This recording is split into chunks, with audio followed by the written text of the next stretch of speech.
Hi, I'm Henry J. I'm here with Joe Vitale and Joe Jr. How you doing? Good. Doing good. Great to be back. Yeah. Give me Joe. Give me a little background in your career, the Reader's Digest version. Oh my! Started right here in this town. With first band I was in was my dad's polka band, which was fun. That was fun. But then the Beatles were on Ed Sullivan, so got into a group called the Childs, and then we had a good run. 5 years. I moved to Kent, met Joe Walsh, played a bunch of clubs there, and in '72 moved to Colorado.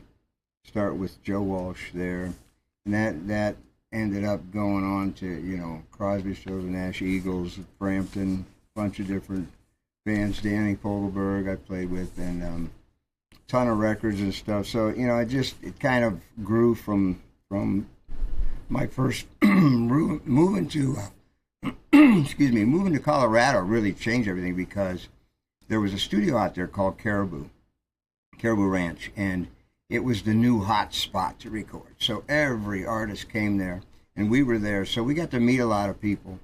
And from meeting a lot of these musicians, they're some big stars, we ended up getting a lot of work, and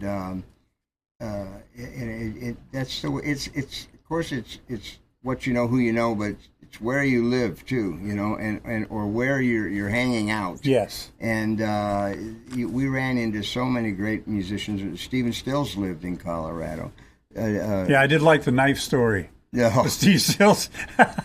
We threw him out of the studio because he was making everybody nervous. He had a Bowie knife. This is Stephen Stills, his I would have hands, never imagined that. Guitar hands, and he's flipping a Bowie knife in the studio, and it's like, and everybody was like, "Don't do that!" And so I mean, he didn't cut himself, but Bill Simzik, the engineer producer, he said, "You gotta go, bye."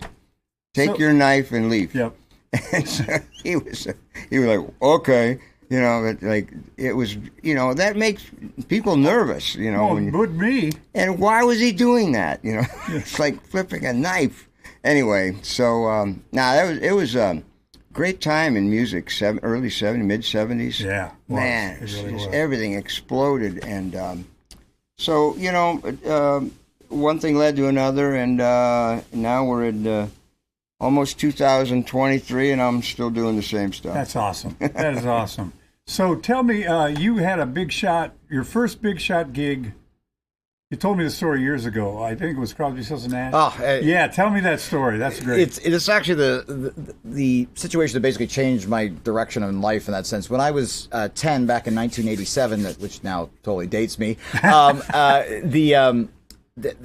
we were out on tour, and that was like my first kind of going out on the road with Dad, and they asked me when we were going to be playing up at Blossom, they go, "Would you want to play tambourine on Teach Your Children?" Yeah. And I'm like, even that age, I was like, yes, that'd be fun. Yeah. So I was also terrified because I was afraid I was going to like screw the band up, even though I wasn't even mic'd. Right. And so, but anyway, so I walked. That hurt, though. Oh, yeah. Yeah, go ahead and play, but we don't want to hear you.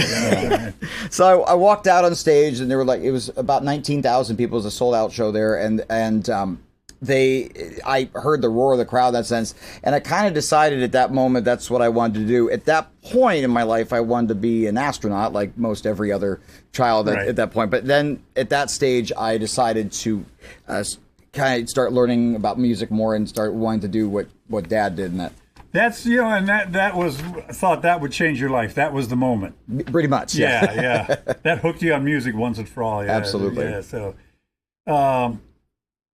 where are we here? Okay. Tell me about Rock and Roll Fantasy Camp. I think that's just a hoot. It's fun. It's so fun. I've done 16 of them now, and it started in 2011. I do them when I'm home or when I'm able to do them, when I'm off the road or something. And it's in various cities. A bunch of them were in Vegas, which was really fun. But now they're like, I just finished one 2 weeks ago in New York City. There was one in Fort Lauderdale. There's one in Chicago, Vegas, L.A. They're at Nashville. And, people sign up for them. It's the guy who did it. He formed... he was responsible, David Fishoff, he was responsible for putting together the Ringo Starr All-Star Band. the concept of the Ringo Starr All-Star Band. And he remembered back in the days of the 50s and 60s when they had baseball fantasy camp. When if you spend enough money, you go to some city where there's spring training, you get a uniform, like Yankees, Indians, whoever, right? And you get to bat, and some all-star pitcher. I mean, a pro is going to pitch to you, and if you got enough money and you want that thrill, you can own that thrill, And so they kind of, it's not as much money for rock camp, but it's a little bit of money. But they go and they have the time of their life. And every camp I've never run across, with all the camps I've done, thousands of campers, never one complained, and every one of them said it changed their life. And some of them, it changed their life, their career life in music. But now you get beginners and you get advanced. You get real musicians, or you get guys that are have other lines of work, but they play, right? And they dig their guitar or whatever, their drumsticks or something out of the closet, and they show up. You dust it off, and they show up. And one guy I remember was this incredible shredder. He's like, whoa, this guy was amazing. And we're like, dude, you ever think about music for a career? I mean, he goes, well, I'm a surgeon. I said, oh, okay. That's a crazy You're story, okay. Yeah. You're doing all right. So those are the kind of guys that I could understand why he was a shredder, because if you were a surgeon and that kind of nerve-wracking job all day, the stress of that job, you go home and you plug into a Marshall and you're going to shred. Yeah, because you're like, I almost lost a guy on the table. And so we meet all kinds of great people at these things. And I'm sure the enthusiasm level is just extremely high. It's fun, but it's fun we're counselors, now, right? All right, so what do you like, okay, so you have somebody, a drummer, or what do you tell them? What do you do with him? Here's what we do. Show them riffs? Or? We get so many counselors, usually 10 to 13 counselors. Each of us have 5 or 6 people that they put bands together. And our job in 4 days is to teach them certain songs, and they're going to play live in front of an audience. Oh, I love that. And also, the coolest thing for us, the counselors, is that they bring in the big celebrities, Joe Perry, Roger Daltrey, Pete Town, and all these. I mean, we had everybody. Brian Wilson, Sammy Hagar. I got to play with Jeff Beck. All these people that are the celebrities. Well, they're there because the camper groups play with the celebrities. They pick one of their songs, their famous songs, right? Mm-hmm. But we, the counselors, we also get to play on the jam night. We get to play with the celebrities, and that's so much fun. Oh, wow. So you get to play with So what do they have to do? Do you get online and sign up for it? Yeah, rockcamp.com. There you go. And it's so fun. And you go and you actually, and they have all kinds of master classes all week. And you go, and it's a camp. It's like a seminar. You learn a lot real fast. That's awesome. I've done a lot of them, and I just finished one. It was really fun, and I suppose I'll do some more in the future. Well, yeah, I mean that's cool. So, Joe Jr., you and your dad have a new band, right? Yes. I gotta hear about this. This sounds exciting. It's called the Vinyl Machine, and it's made up of, basically, it's the musicians that have played on all the songs that everyone loves. So these are the real guys. Yeah, it's like the action. Yeah, it's all the side band members. That's to play like the guitar player, for example, that would play with Glenn Frey and so forth. That we have. Let's see, Peter Frampton's bass player, and obviously you, but CSN and Walsh. Yeah, this guy. And so it's all the songs that you've heard throughout your life. In that sense, it's the actual guys who actually played on these records or played on tour with them. And so the whole band is made up of this just stellar group of musicians, and it's just really a fun night of music. It's a real wide cross section too of all this music from like the '60s all the way to you'll know every song. Every song was a top 10 hit. And these guys, we're not a tribute band. I really appreciate tribute bands. Sure. They're really good. But we're not a tribute band because we actually recorded these songs. You were the guy. Yeah. And so there's a couple other people doing it, and but we're just getting started, and our set list is really impressive. It's amazing when you. And what kind of tunes are on it? Oh, jeez. You don't have to name them all, just a few. Of course, Rocky Mountain Way and the Joe Walsh stuff, that I did, that, and Life's Been Good and all that. We've got Eagles stuff. We've got Peter Frampton stuff. We've got Joe Cocker stuff. Rod Stewart. Crosby, Stills and Nash. Crosby, Stills and Nash and Young. And because Gary Wright. We got Gary Wright. So all these tunes, every one of the songs we do live was at least a top 10 hit. And we were on them. We actually recorded them. And so the band is really good. And we also include a few really inside funny stories, That's it was my next question. So you're going to tell road stories, stuff tons like of road stories, and we've got also the way some of this stuff. There's stories about the road, of course, but there's also a lot of cool stories about how we recorded these songs, and so it's a really nice show. It's a fun show. Oh man, that sounds awesome. And the funny thing too is actually we had our debut performance back in October. And we actually did up in Akron, and actually our rehearsals for that were in this very room. Right here. Oh. We rehearsed here. Thanks. How did you cram all you guys in? It was very tight. There were 6 of us in here for like 2 days. It's like a Japanese train where you shove the last guy in, slam the door. Thanks to Rick Gattuso and Gattuso's music. Same they here. let us use the room, and we had a good 3 days. We rehearsed. 3 days rehearsal, and we went and did the show. And it was great. It went over really well. We sold it out, and they even added some seats. Yeah, they sold too many, and so it was a fun night. We had a great time. We had a good time. So, where do they find any information on? Go to the vinyl machine. Go to thevinylmachine.com. .com. And we're also on Facebook and Instagram and all that other fun. Smart. Well, you're good at promoting. So you've been doing that for years and years and years. So, what are your influences? For me, I play within the vinyl machine. Just overall. Who do you listen to? Who influenced you? Well, growing up, I listened primarily to whoever Dad was actually playing with. So it's like had to. It was kind of built in. I love that. So like whoever Dad was usually it's funny. The stuff I listen to now is stuff I should have probably been listening to when I was a teenager, because it's like I've like rediscovered the 90s all of a sudden. But no, anyone who my dad was playing with, I typically was always listening to, because I also was learning to play drums and guitar at the time. So I was not only listening to Dad play, but I was also learning to play those songs as well, which actually helps with the vinyl machine, actually, because I know all these songs from watching Dad all those years. Right, sure. So that was my initial kind of influx into music. But then in the 90s, in that sense, I started discovering groups on my own, kind of like The Who, and Dad also brought that to me as well. In that sense, and groups like Nine Inch Nails, for example, is one of my favorite bands, and I love the sonic architecture of how they do stuff, and it changed my perception of what music could actually sound like.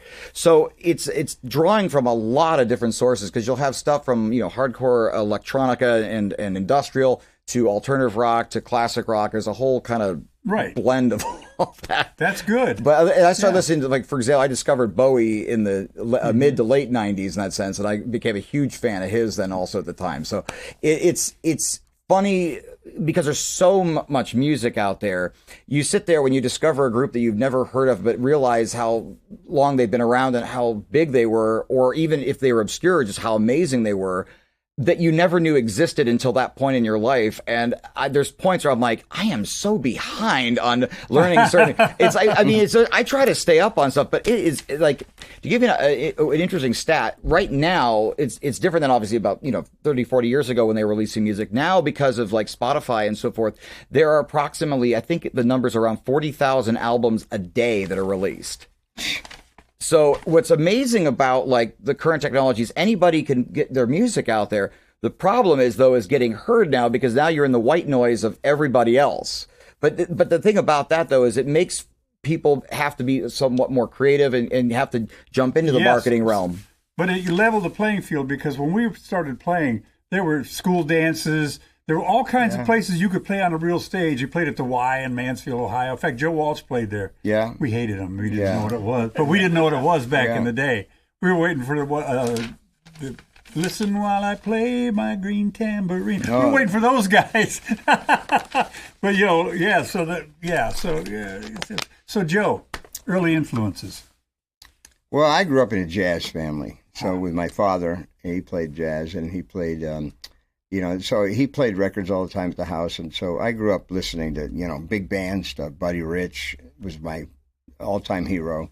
And I listened to all that big band stuff back then. Les Brown and Jimmy Dorsey, Tommy Dorsey. I still listen to that. Yeah, and my teacher, my father was a barber, and my teacher traded drum lessons for haircuts. So he was a great teacher, and he used to he had a big band that played at Myers Lake and at the Moonlight Ballroom, sure. And so he would bring over charts and the records of these songs that his band was playing, and I would study that and I learned how to read all that and do that with him. But so those were the early influences. Then February 9th, 1964, the Beatles were on Ed Sullivan, and that became my new set of heroes. And they were the first band to ever write and sing their own songs, because before that everybody had songwriters, Most, yeah. Some did sure. wrote, but no, you're right. And what we're learning now with the movie, like the Wrecking Crew, the L.A.-based studio group, they played on everybody's record.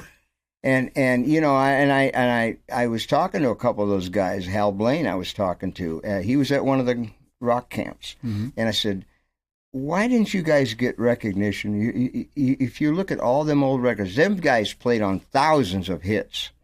And I said, where's your name? He said, they didn't. He says, record companies back then didn't want us to be on the record as labeled, as credited. Right. Because they had these little teeny bop groups, and they could sing, but they really weren't very good at playing. Right. So they had real musicians play on their records, and the record labels didn't want their fans to think, hey, they didn't even play on their own record. So what happened was these guys that were just great musicians, they got no credit. They got paid, right, but they got no recognition. And now years later, we all know what happened and everything. We know their recognition was lost. They didn't get any recognition, and thank God, at least they got paid. And I'm sure they got to be, after 150 top hits, number ones, they probably got a little bit more money. They probably charged more and everything. And it wasn't about the money. It was like, give these guys a little recognition because they were so good. I know. And the female bass player, Carol Kay. Yes, she's still all over the place. She's still around. Yeah. And she wrote the beat goes doon doon doon doon doon doon. She wrote that she didn't get any credit, and she was on Good Vibrations, the Beach Boys that she played bass on. Those people played on so many hits, it's unbelievable. And they get when those weren't my influences, as far as I wasn't influenced by a group called The Association, because that wasn't them playing the instruments, right. And back then, without without the internet and Facebook, YouTube, and all this stuff, we didn't know who these people were because they weren't listed. So we never knew. I suppose if you lived in L.A. or New York, you'd know who played on these records. Sure. But we didn't know who played on these records. There was no record. I didn't. Yeah. There was no record of it. No documentation. So, but now when you look back and you hear these great oldies, right, and now you know who played on them, that's a whole new... It makes a difference. Yeah, it was difference. So cool. They were so clever, and the riffs are so clever. Those guys were playing on 5 and 6 tunes a day. And just ripping just to them be on. that creative, Bam, bam, bam, bam, yeah. and then they were top 10 hits, that really sucked, though. It did. They didn't get any recognition. That's terrible, and they know it. They're cool. Everybody knows it now, and they get a lot of respect now of the ones that are still with us. Right, sure. And so influences, after the Beatles, then it was the whole British invasion. Right. And then, I always loved American groups. I loved the Rascals. Every drummer I knew wanted to be Dino Danelli. Yep. And we loved the Beatles and the Stones and all the British invasion. And then, you know, of course, the Beach Boys and all the American great bands of the 60s. And so, you know, and as time went on, my influences changed. All of a sudden, 1969, 68, and 7 was Cream. And then Zeppelin is like, uh-oh, what's this? I got to do that now. I got to listen to this. And, you know, John Bonham changed a lot of things with Zeppelin.